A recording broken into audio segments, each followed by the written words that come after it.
As a social media creator, I feel I have 3 responsibilities in this role. Number 1, deliver content of the highest quality. Number 2, persuade or even change your opinion completely on a particular subject. Number 3, and label most of my videos with the best.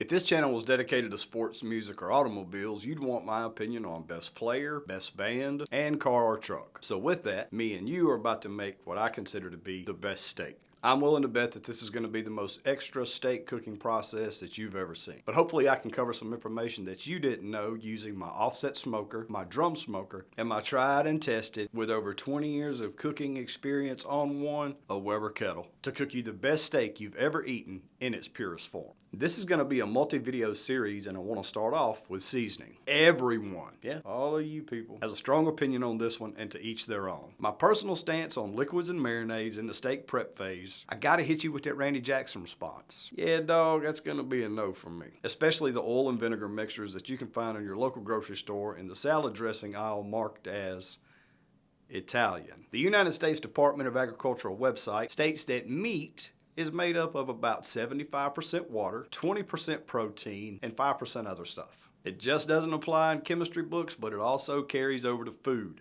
Oil and water don't mix.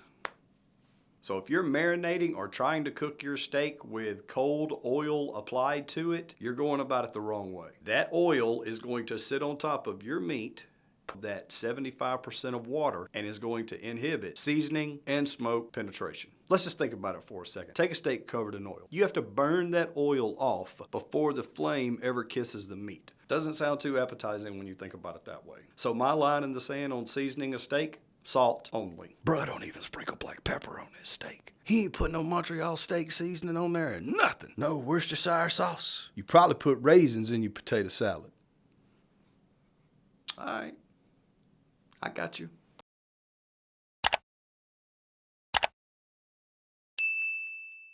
So why only salt? Salt dissolves away. You put it on, a couple hours later, the physical existence of the salt is gone. Other rubs or spices that you put on the outside of a steak will burn in the cooking process. Garlic and black pepper being the 2 most notorious. And I love those flavors. So to get those flavors, we're gonna take Montreal steak seasoning and we're gonna make a tea. But bro, you said you didn't like no liquids. I said liquid marinades. You jumping ahead and doing too much right now. Just listen. 7 minutes in the hot water. And when the 7 minutes is up, we're gonna take the liquid and we're gonna strain it, removing all the hard seasonings that remain. The pepper, the garlic, and whatever else is contained in your seasoning. Little side note PSA, it's currently 17 degrees while I'm filming this, and I've got some upper respiratory problems, but I took a hit of this off camera and, God, it's potent, but that's exactly what I was looking for. And guess what it tastes like? Montreal steak seasoning, exactly. You brought out a funnel, why didn't you use it? I got ADHD, man. I can't be doing like one thing at a time. I got something else planned for it. All right, so chill out. See, if you give me a second, I've got another bottle.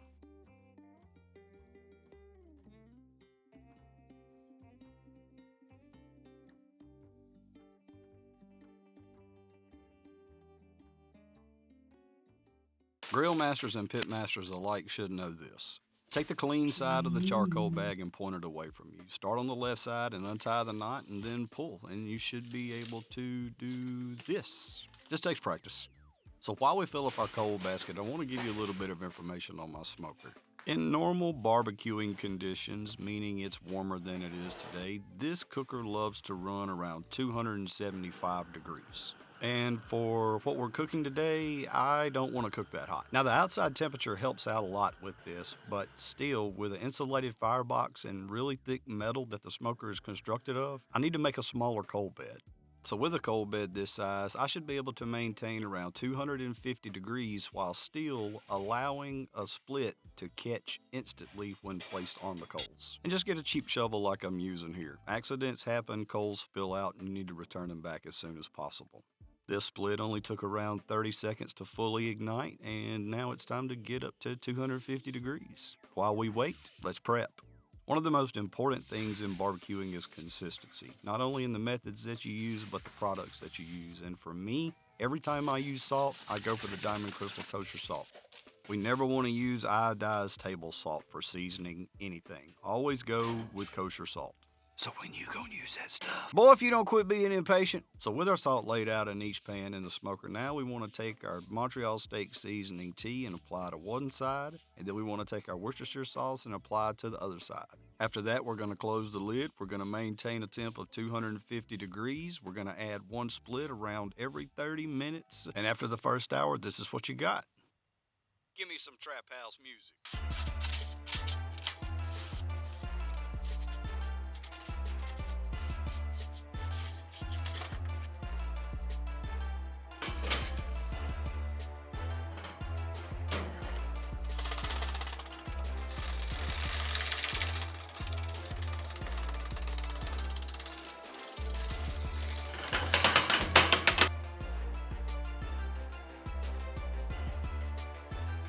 Same thing going into hour 2. We're going to take the Worcestershire sauce. We're going to spray. Probably about 10 squirts is all you need.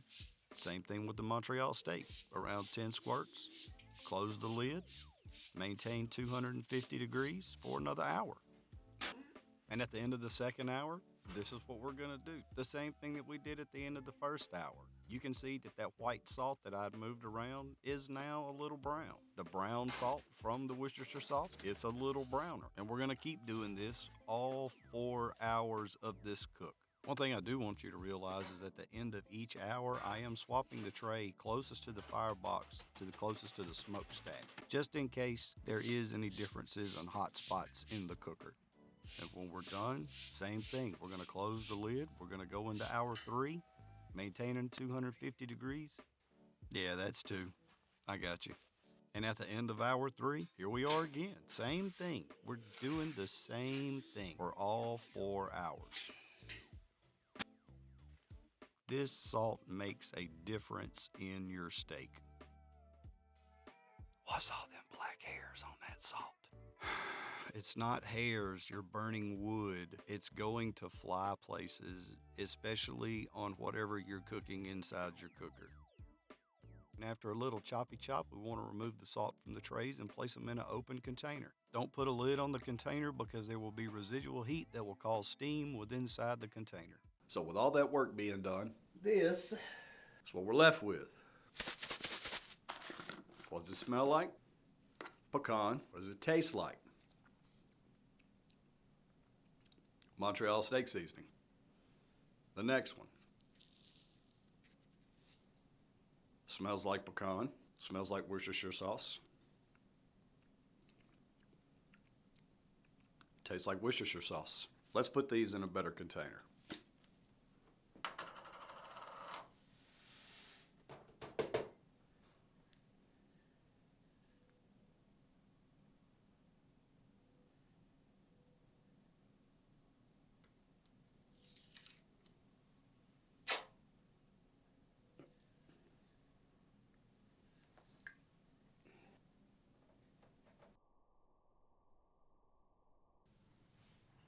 There we go. If you liked the video, hit that thumbs up button. If you like what I'm doing on the channel, hit the subscribe button and the bell notification to where you don't miss any new content when it comes out.